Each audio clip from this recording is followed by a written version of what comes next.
Vamos ficar sabendo o que vai acontecer no capítulo desta quarta-feira, 26 de abril da novela O Rei do Gado. Mas antes eu peço que você se inscreva no canal, ative o sininho para receber as notificações e deixe seu like.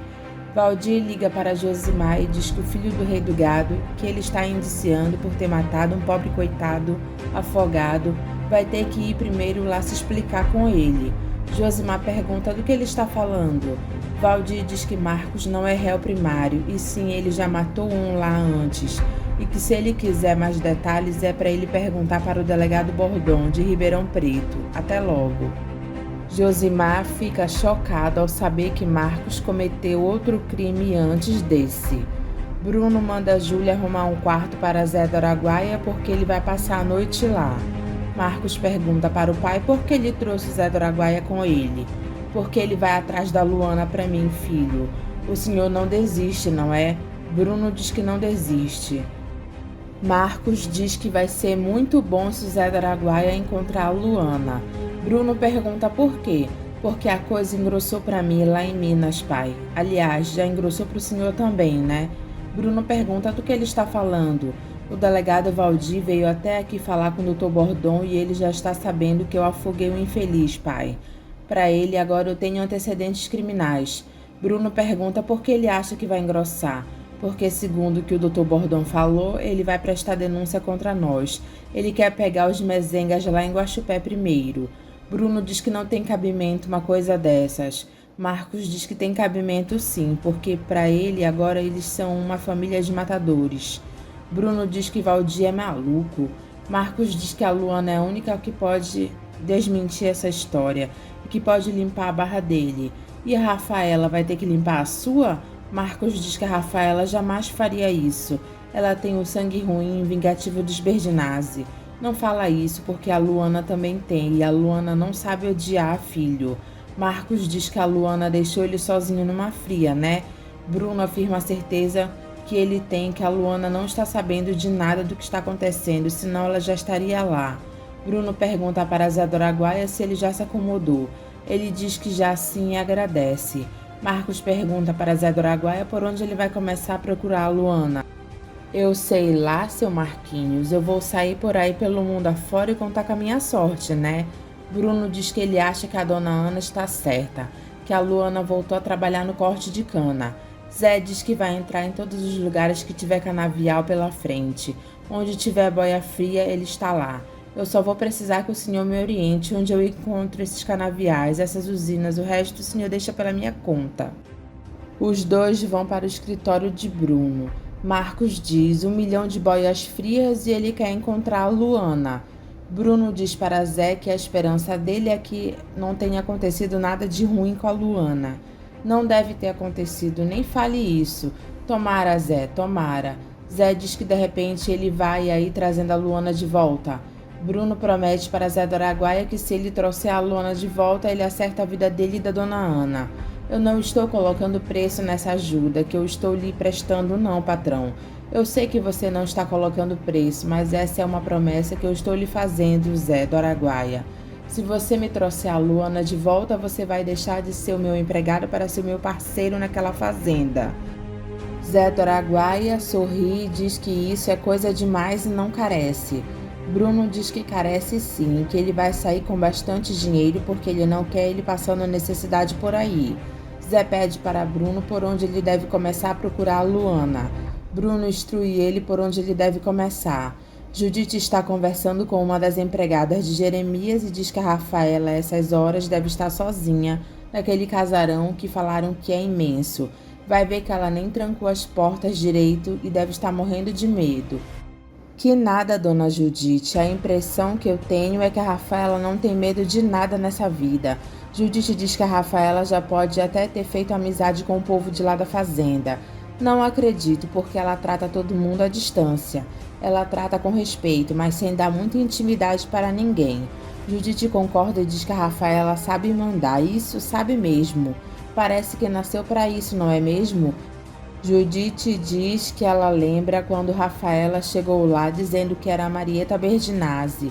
Chegou lá perguntando pelo seu Jeremias de nariz empinado e já mandando levar as malas dela para o quarto, e quando seu Jeremias chegou, ela já estava dormindo lá no sofá da sala. Agora parece que ela está odiando o pai do filho dela, quer colocar ele na cadeia, nem que ela tenha que ser presa junto com ele. A outra mulher diz: nossa! Zé do Araguaia diz para Bruno que ele está contando com um milagre para ele encontrar a Luana. Bruno diz para Zé não se esquecer que nos documentos dela, ela se chama Marieta Verginazzi. Zé diz que vai se lembrar. Se ela estiver trabalhando, é com esse nome que ela deve estar registrada. Se ela estiver registrada, né? Zé diz que vai dormir porque ele quer ver se sai bem cedo amanhã. Bruno diz que Deus siga os seus passos, amigo Zé do Araguaia. Josimar conta para Clóvis que o delegado Valdir contou para ele. Quer dizer então que ele já andou aprontando lá no sul de Minas. Josimar diz: crime de morte. O pai dele, o rei do gado, também está indiciado lá, tentativa de homicídio. Clóvis diz: mas que família, hein? Josimar diz que agora ele não sabe se pede a prisão preventiva do Marcos Mezenga ou deixa as coisas como estão. Clóvis diz: vai que o delegado de lá faz isso primeiro, né? Josimar diz que é exatamente isso que ele está pensando. Dimas comenta na cozinha, na mesa do café, que deixou Zé Araguaia antes das 6 da manhã na rodoviária. Marcos debocha e diz que o pai dele está sonhando que vai encontrar a Luana. Lia diz: quem sabe, né, Marcos? Aparício diz que quem procura acha. Marcos diz: uma boia fria no meio de milhares delas, perdida aí por esses canaviais. Júlia diz para Marcos que o pai dele está acreditando. Marcos diz que Bruno está sonhando. Bruno diz para Marcos que ele queria acabar com esses problemas logo, para eles poderem resolver logo a vida deles, de uma vez. Eu não acredito que aquela história lá de Guaxupé vai dar em nada, porque aquele delegadinho não tem nada que se apegar para acusar ninguém. Mas o assunto do Guarujá é sério, meu filho, e você sabe disso. Eu tô sabendo, pai. Bruno diz que o advogado telefonou para ele ontem à noite e eles ficaram conversando sobre isso e ele está muito preocupado. Marcos pergunta por que ele está preocupado. Porque lá você é réu, confesso, meu filho. O Dr. Josimar instruiu o processo de tal maneira que quando ele apresentar uma denúncia contra você, a promotoria pública vai acatar com toda certeza. Marcos diz que vai encarar essa. Bruno pergunta quantos anos da vida dele ele vai perder. Marcos fica olhando para ele. Maria Rosa pergunta para Liliana por que ela não contou para ela sobre o que o Marcos fez antes.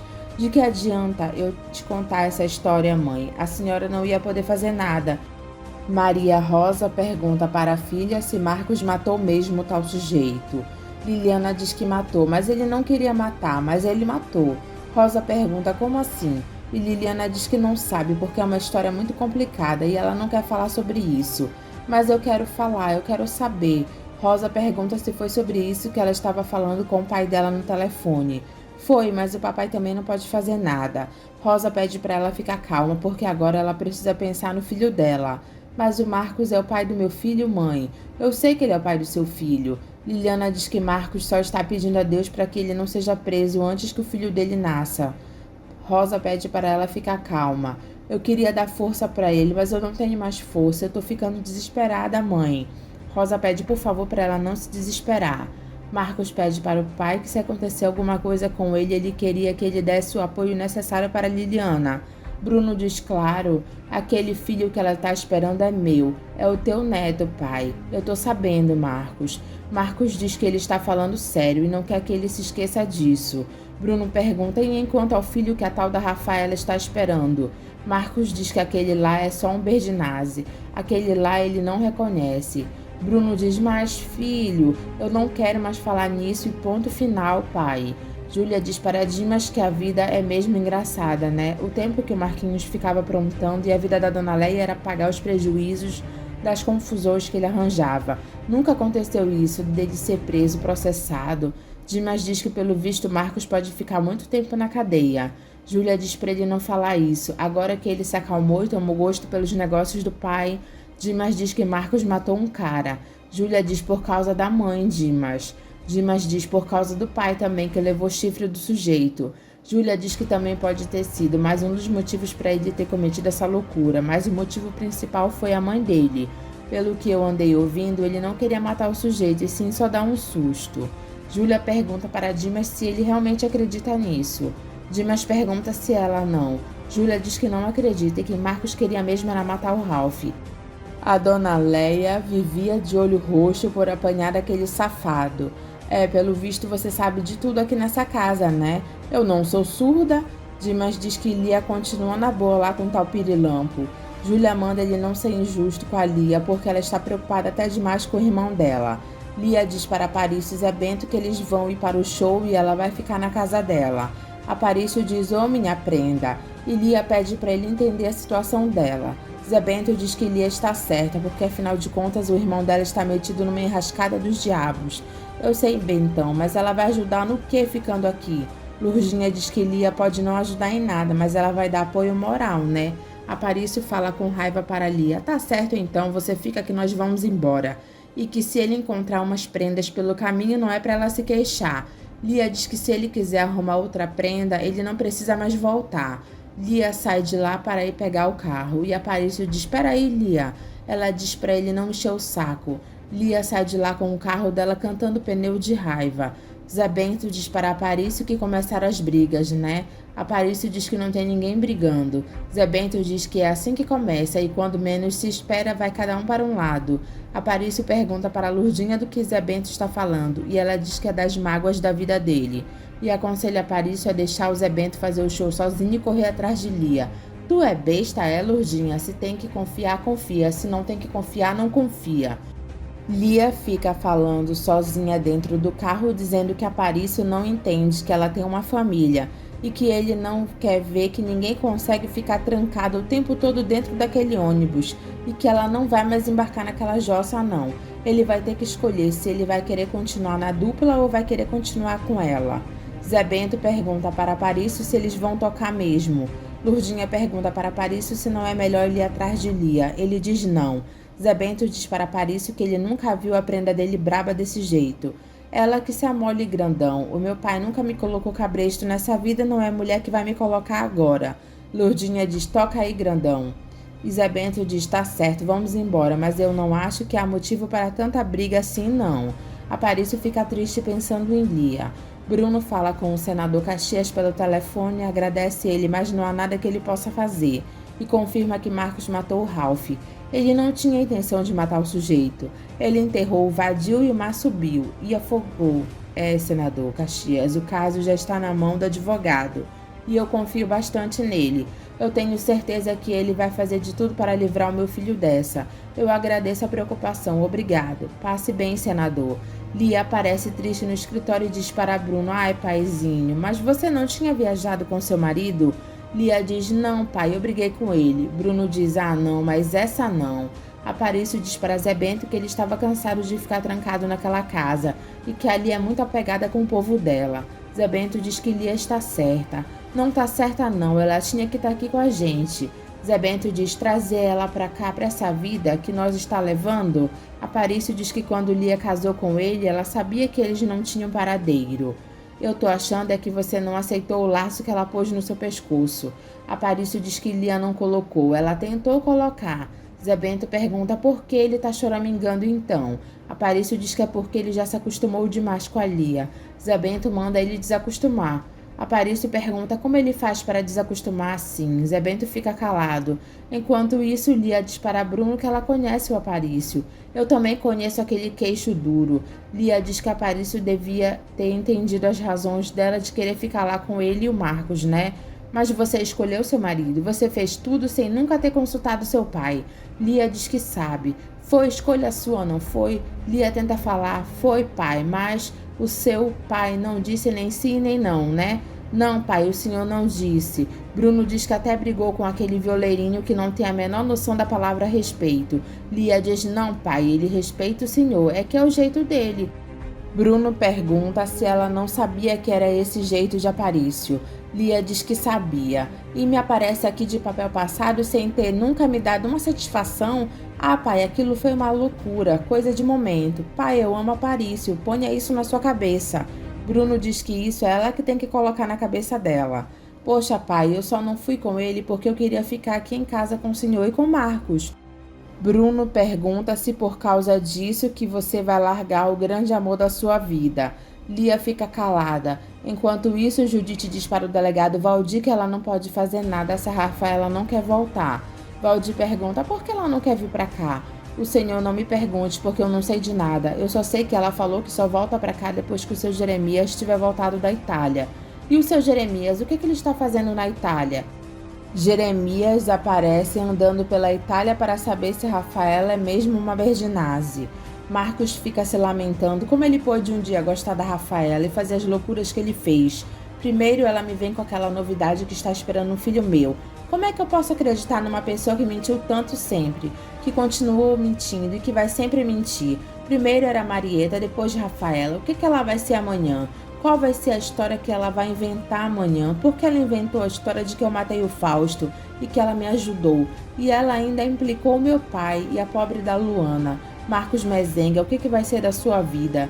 Judite diz para Otávio que ela queria falar para ele uma coisa que ela andou pensando nos últimos dias.